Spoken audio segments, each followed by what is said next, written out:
Hello everybody, welcome back. Today I wanted to basically talk about the season a little bit and something that has kind of come out more recently, but I haven't covered quite yet on this channel, and that is talking about the Dura'S trial or the Dura'S trial and the charms that you get from it. So let's break it down. Let's kind of look at what's strong, what's not, and let me tell you about my experience when it comes to the Dura'S trial. Now, to be clear, if you aren't familiar with where you get it, it is right here. You access it through the battle modes, and depending on what day it is, what schedule you're looking at, you have things that are certainly open or things that are specifically open, kind of similar to the Legends trial.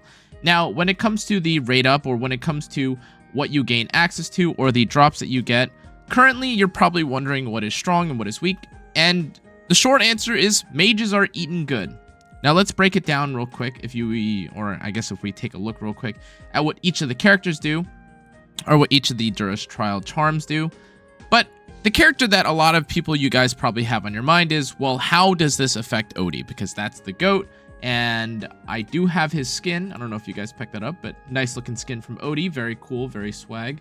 But let's take a look at his charms. And the honest truth is that although you do appreciate the damage increase and the attack speed and the crit damage, you may think to yourself, holy moly, that is an increase in damage after 15 seconds, another technically boost after 40 seconds, and then another boost after 65 seconds, and that's assuming that you have this at legendary and mythic.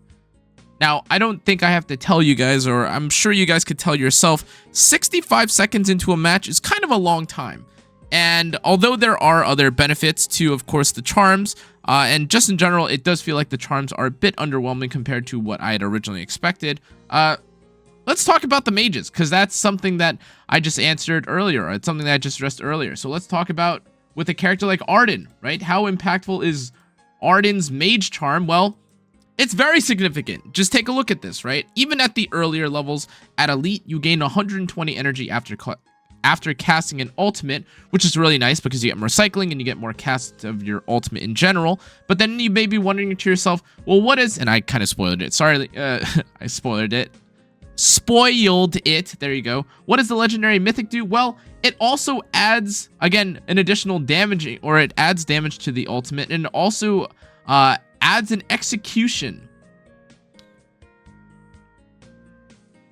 Does something seem off to you guys about what I just listed? Because if I recall, or if you recall, this original charm looks like it was supposed to be really strong, especially for a character like ODIE, and having execution for a character like ODIE, unless if it's stacked, would make no sense anyways.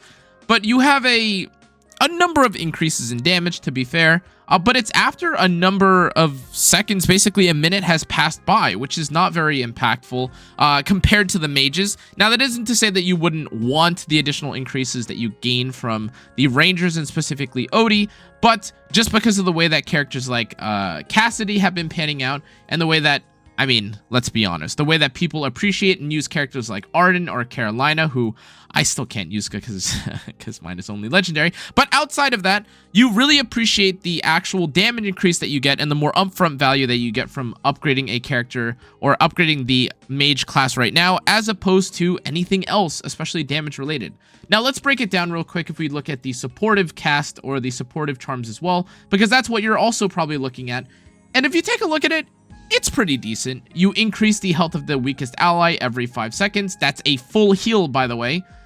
And now again, this does get diminished a little bit when you get repeated uses of this, so it's not super broken. But then when you take a look at the legendary mythic of this, you get to do two allies basically getting a full heal every 5 seconds, which is, I mean, I'm sure I don't have to bring it up, but you know, like if you have the lowest health ratio, or if you're the lowest health target or the lowest health character on your team, presumably this could be on anyone, depending on what the state of the game is, whether that's someone like ODIE, or if that's someone like, I don't know, your Cecia or your Brutus, whoever is super low. This is really helpful because now everyone is essentially Thorin in a sense, if you want to put it that way, or maybe even Brutus in terms of his survivability, assuming you make it out and you're able to survive. Of course, there is damage mitigation and there is better value in some of these cases, but having a full heal, having the 2 extra damage provisions, these are things you have to consider and wonder or be curious about when you are trying to decide what priority you have. And for me specifically, I think that it's kind of a no-brainer. Prioritize your mages, and depending on what you have next, you could definitely consider something like investing in the rangers if you want more damage. But alternatively, as you just saw from the support cast right there, that's pretty decent as well. But before we make any definitive calls, let's take a look at what exactly you get from the tank status, because as you can see here, what it reads at epic is that you recover 3% health per second for 8 seconds, and you reduce damage taken by 20% when the HP ratio drops below 30% for the first time. Now, again, to be clear, this is really nice because it's somewhat of a self-healing kind of, I guess, passive. If you look at the legendary mythic aspect of this, it says that you recover 3% of your health per second for 8 seconds. It reduces health or reduces damage taken by 20% when your HP ratio drops below 30% for the first time. This is a lot of reading and a lot of numbers. I apologize.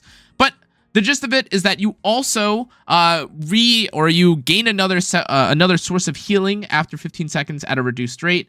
But it also only heals you for 2% of your health per second, so as to not, basically break the game and make you an unstoppable machine.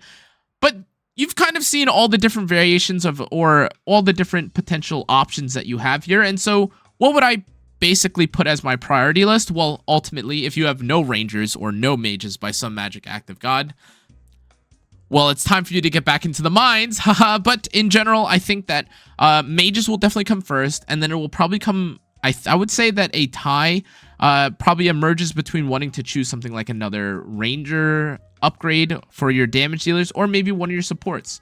I will break it down for the rogue just in case if you're curious as this, because again, this is also really interesting. As you read here, it says that you receive energy for each kill or assist of a hero that then stacks and increases your damage. And if you're using someone like the Vala, this could be really useful. However, in terms of actual usable thieves right now, it doesn't feel like there are that many. And furthermore, Vala is already kind of doing her thing. She already kind of resets or stays in, stays in stealth. And outside of getting your first execution on a target, this isn't a charm that I think is going to wildly break the character as much as people wish it would. But with that being said, again, DPS, your first DPS, I think will be the biggest priority, specifically for mages, followed by, again, if you have more tanks that you want to upgrade or more supports you want to upgrade, I think that is likely going to be safer, especially with the way that climbing and AFK stage climbing and things of this nature work. And then the rest will trickle down. And there's a good chance that you will probably just be getting some of these through doing the Dura'S trial anyways. On that note, though, I do want to talk about the Dura'S trial as well, because, again, how do you even get the charms? Well, all you have to do is basically just battle.